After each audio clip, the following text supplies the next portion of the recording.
дар Русия ба беморон доруи мегузаронанд ки саратонро нест мекунад.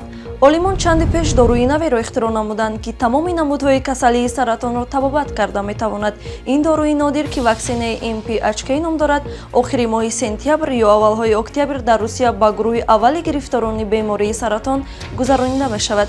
Дар ин хусус директори Маркази миллии тадқиқоти эпидемиологӣ ва микробиология Александр Генсбург хабар додааст. Тақрибан пас аз 2 моҳ, яъне охирҳои моҳи сентябр ё аввалҳои октябр, ин доруи нодир барои санҷиш ба як гурӯҳ гирифторони бемории саратони пӯст гузаронида мешавад, гуфтааст Александр Генсбург ва илова кардааст ки агар ин ваксина натиҷаи хуб диҳад, технологияи MPHK метавонад ба дигар намудҳои саратон низ истифода шавад.